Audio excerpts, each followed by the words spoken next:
नमस्कार दोस्तों, हमारे YouTube चैनल डिवोशनल ज्ञान में आप सभी का एक बार फिर से स्वागत है।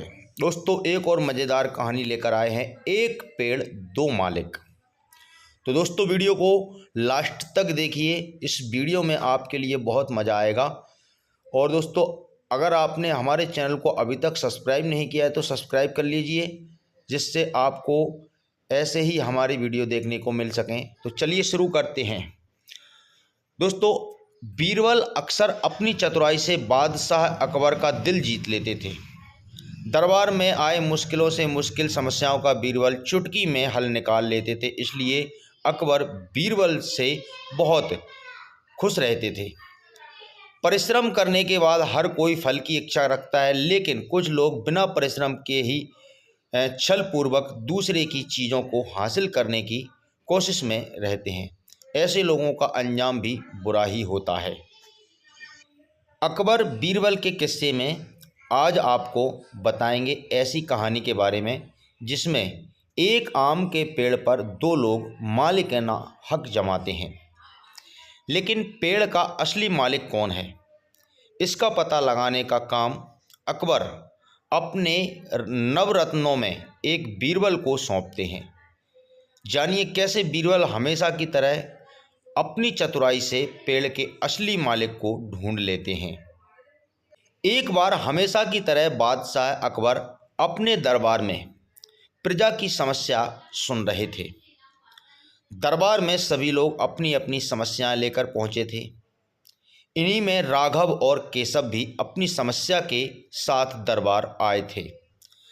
राघव और केशव दोनों पड़ोसी थे।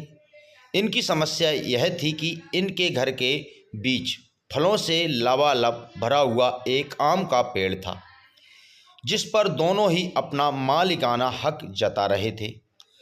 राघव का कहना था कि यह पेड़ उसका है और केशव झूठ बोल रहा है। वही केशव का कहना था कि इस पेड़ का असली मालिक वह स्वयं है और राघव झूठ बोल रहा है।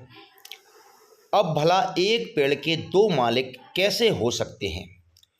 पेड़ एक और मालिक दो की यह समस्या काफ़ी उलझी हुई थी, क्योंकि दोनों में से कोई भी हार मानने को तैयार नहीं था और राघव व केशव दोनों ही पेड़ पर अपना अपना हक जता रहे थे। ऐसे में अकबर ने दोनों पक्षों की बातें सुनी और बहुत सोच विचार करने के बाद यह मामला अपने नवरत्नों में से एक बीरबल को सौंप दिया। बीरबल ने रचा नाटक। इस समस्या के समाधान के लिए और सच्चाई का पता लगाने के लिए बीरबल ने एक नाटक रचा। उसी दिन बीरबल ने दो सिपाहियों से कहा कि वो राघव घर जाएं और कहें कि उसके आम के पेड़ से आम चोरी हो रहे हैं। इसके बाद उन्होंने दो सिपाहियों को केशव के घर जाकर भी यही संदेश दिया। साथ ही बीरबल ने यह भी कहा कि संदेश देने के बाद वो घर के पीछे ही छिप कर देखें कि इस संदेश के बाद राघव और केशव की क्या प्रतिक्रिया रहती है।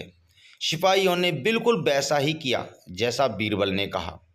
दो सिपाही केशव के घर गए और दो राघव के घर, लेकिन उन्हें पता चला कि राघव और केशव दोनों ही घर में नहीं हैं।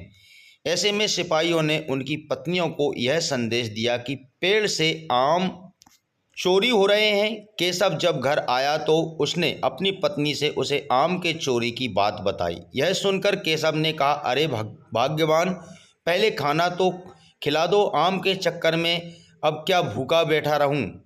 और वैसे भी कौन सा भाई हमारा अपना है जो चोरी हो रही है, तो होने दो। इतना कहकर केशव आराम से बैठकर खाना खाने लगा। लेकिन जब राघव घर आया और उसकी पत्नी ने उसे आम चोरी होने की बात बताई तो वह सुनते ही उल्टे पांव पेड़ की तरह भागा और उसकी पत्नी ने पीछे से आवाज़ लगाई कि अरे खाना तो खा लीजिए। राघव ने कहा, खाना तो सुबह भी खा सकता हूँ, लेकिन अगर आज आम चोरी हो गए तो मेरे पूरे साल की मेहनत पर पानी फिर जाएगा। सिपाहियों ने दोनों के घर के बाहर छिपकर यह सारा नज़ारा देखा और दरबार जाकर बीरबल को सारी बात बताई। फिर क्या हुआ? अगले दिन केशव और राघव दोनों दरबार में हाजिर हुए और दोनों के सामने बीरबल ने अकबर से कहा, जहाँ पनाह सारी समस्या की जड़ आम का पेड़ है, ऐसे में क्यों ना हम वो पेड़ ही कटवा दें, ना रहेगा बांस ना बजेगी बांसुरी। अकबर ने इस बारे में राघव और केशव से पूछा कि इस बारे में आप दोनों का क्या ख्याल है। इस पर केशव ने कहा, हुजूर आपकी हुकूमत है, आप जैसा कहेंगे मैं उसे चुपचाप स्वीकार कर लूँगा। लेकिन राघव ने कहा, मालिक मैंने 7 साल तक इस पेड़ को सींचा है, आप भले ही इस पेड़ को केशव को दे दीजिए, लेकिन कृपा कहे कटवाएं ना, मैं आपके आगे हाथ जोड़ता हूँ। पेड़ को मिला सच्चा मालिक और झूठे को हुई सजा। केशव और राघव की बात सुनकर जब अकबर ने बीरबल की ओर देखा और कहा कि तुम्हारा क्या कहना है। इसके बाद बीरबल ने अकबर को बीती रात का किस्सा बताया और कहा कि जहाँ पना पेड़ एक और मालिक दो। कल रात हुई घटना को देखते हुए इस बात के बाद यह साबित हो चुका है कि राघव ही पेड़ का असली मालिक है और केशव झूठ बोल रहा है। पेड़ के असली मालिक का पता बहुत ही समझदारी से लगाने के लिए अकबर ने बीरबल को शाबाशी दी और साथ ही उन्होंने अपने हक के लिए लड़ने के लिए राघव को भी बधाई दी। अकबर ने चोरी करने और झूठ बोलने के लिए केशव को जेल में बंद करने का आदेश दे दिया। तो दोस्तों आपको यह कहानी कैसी लगी? अच्छी लगी हो तो वीडियो को लाइक करें, शेयर करें, नीचे कमेंट करके ज़रूर बताएं और हमारे चैनल से जुड़ जाएं। ऐसे ही वीडियो देखने के लिए सब्सक्राइब और बेल के आइकन पर क्लिक करके वीडियो देखने के लिए आप सभी का बहुत बहुत धन्यवाद।